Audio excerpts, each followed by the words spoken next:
The Kansas Speedway witnessed more than just another NASCAR victory on Sunday, May 11th.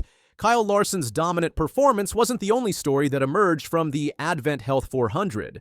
The real headline came after the checkered flag, when Christopher Bell, finishing second for the third time behind Larson this season, made comments that revealed the true depth of their developing rivalry.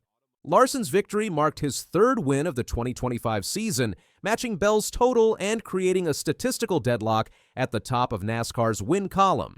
But the numbers only tell part of the story. The post-race interviews exposed a frustrated Bell who couldn't hide his disappointment despite achieving his best-ever finish at Kansas. Kyle Larson started from pole position and immediately established dominance. His qualifying lap of 183.730 miles per hour set the tone for what would become a Masterclass performance. Leading 221 of 267 laps, Larson swept both stages and crossed the finish line 0.712 seconds ahead of Bell. This wasn't the nail-biting finish Kansas had seen in 2024 when Larson edged Chris Buescher by a record 0.001 seconds. This was different. This was domination. Larson said this after the win. But yeah, great car, great execution today too for our team.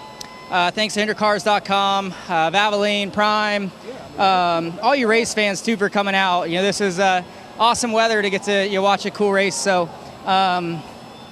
glad to not win by an inch right here this time, and a little bit safer gap. But thanks again to the team. Congrats to all Hendrick Motorsports, the engine shop, everybody there. The comment referenced his photo finish victory at the same track last year, but this time the margin left no doubt about his superiority. The final laps created drama as tire degradation became a critical factor. Larson's lead shrunk from over 2 seconds with 10 laps remaining to just 0.712 seconds at the checkered flag. His right front tire showed visible wear, with rubber strings being expelled during the final circuit. Christopher Bell's post-race comments caught everyone off guard. Speaking to Fox Sports, Bell revealed his surprise at Larson's late race strategy. Best effort ever at Kansas. Those closing laps, we just heard Kyle say he was struggling. Do you feel like if you had a couple more laps, you may have had something for him? Well, I was surprised that he kind of gave up on the top those last couple of laps and pulled down, but I was struggling just as bad as he was, so I was just trying to get to the end. I know Ryan was coming on really. These weren't the words of a confident competitor. Bell's frustration became more apparent as he discussed his car's performance throughout the day. This Reeser's Camry was just not quite what we needed, Bell explained. I feel like our day was kind of a product of qualifying well, having good pit stops, having good restarts, and nothing really took us out of it. Whenever the long green flag runs came, it seemed like we were going backwards, and there were a couple guys that could drive by us. This Reeser's Camry was just not quite what we needed. I don't know. I feel like our day was kind of a product of qualifying well, having good pit stops, having good restarts, and nothing really took us out of it. So, I don't know. Whenever the long green flag runs came, it seemed like we were going backwards, and there were a couple of guys that could drive by us. So, yeah, to walk out of here. The Joe Gibbs racing driver accumulated 49 points total, including valuable stage points, and moved up 3 positions in the championship standings to 3rd place. Yet his disappointment was palpable. So overall, to get home second with a lot of stage points was something that we needed after the last couple of weeks, Bell said. To walk out of here second, I'm really happy with, and hopefully we can be a little bit stronger when we come back. On really strong there. So overall, to get home second with a lot of stage points was something that we needed after the last couple. Yeah, to walk out of here second, I'm really happy with, and hopefully we can be a little bit stronger when we come. The words said one thing, his tone and body language said another. Understanding Bell's frustration requires looking back to earlier in the 2025 season. After winning at Atlanta, Bell made comments that many interpreted as a subtle dig at Larson's well-documented superspeedway struggles. "I'll be the first to tell you, I love superspeedways," Bell had said after that victory. The comment came after a race where Larson won Stage 2 but couldn't capitalize, finishing 3rd as his superspeedway drought continued. Kansas represented racing karma in its purest form. Bell's swagger from Atlanta was replaced by visible frustration as Larson's dominance overshadowed what should have been a celebration of Bell's best ever Kansas finish. The numbers tell the story. Through 12 races in 2025, Larson and Bell have created a statistical anomaly. They each have 3 wins. They finished first and second in 4 races, with Larson winning 3 of those battles. Together, they account for half of the season's victories. Larson's Kansas triumph represented his 32nd career Cup Series victory, tying him with NASCAR Hall of Famer Dale Jarrett for 29th on the all-time wins list. The victory also saw him surpass 10,000 career laps led, joining an elite group of only 22 drivers to reach that milestone. For Hendrick Motorsports, this marked their 10th win at Kansas and 4th of the 2025 season.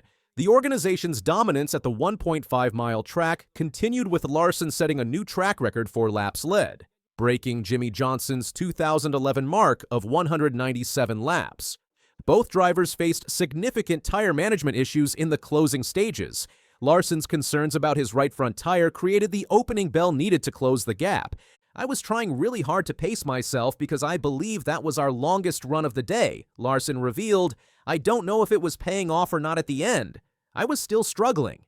I don't know if the right front was starting to wear a lot or what, but I was starting to lose a lot of grip, and then I was vibrating really bad, so I was afraid a right rear or something would let go." Yeah, I was trying really hard to pace myself because I believe that was our longest run of the day, and I had been struggling a little bit at the end of the runs. Chase is really good, and so I felt like I just needed to try to be better on my end, and I don't know if it was paying off or not at the end. I was still struggling. I don't know if the right front was starting to wear a lot or what, but I was starting to lose a lot of grip, and then I was vibrating really bad, so I was afraid of right rear. Bell's own struggles mirrored Larson's challenges.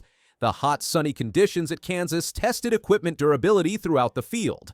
Long green flag runs exposed weaknesses in car setups, particularly regarding tire wear. The final stage featured multiple incidents that reshaped the race.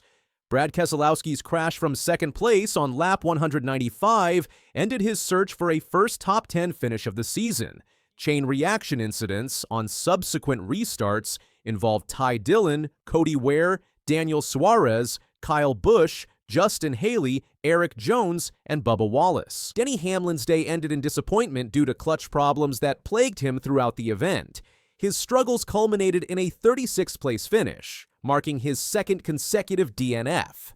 "I think eventually just broke the transaxle trying to leave the stall there," Hamlin explained. "Just can't keep it together right now." Chase Elliott played a crucial role in the race's outcome despite finishing 15th. After leading early in the final stage, a slow pit stop where his crew struggled with the right rear tire cost him track position.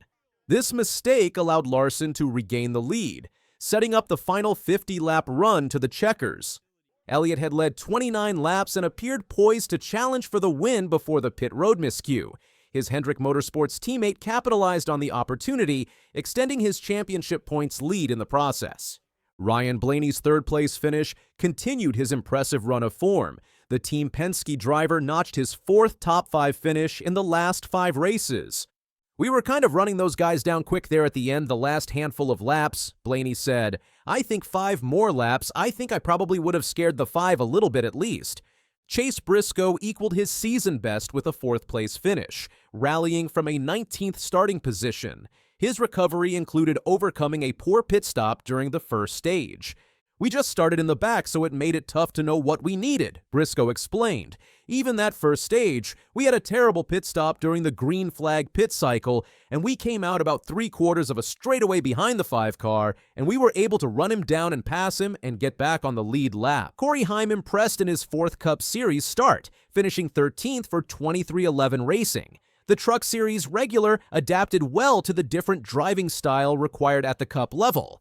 "Such a different experience than my Truck Series regular style driving," Heim said. "Such a different approach with aero balance and trying to find clean air and trying to get grip. It is tough."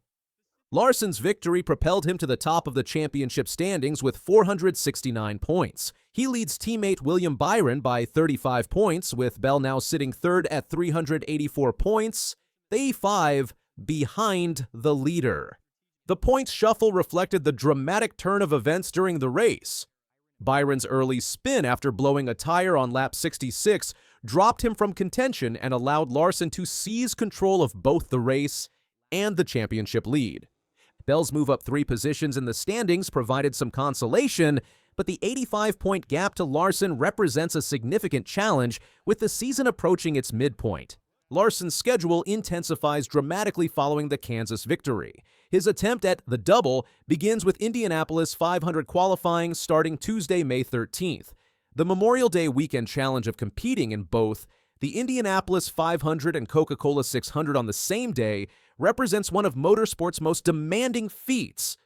"It's got to help a little bit," Larson said of the momentum from Kansas. "But it's so different at Indy, and the cars are different. We're flying in there tonight and celebrate. It's a cool win here at Kansas, and we'll now try to execute 2 good weeks at Indy."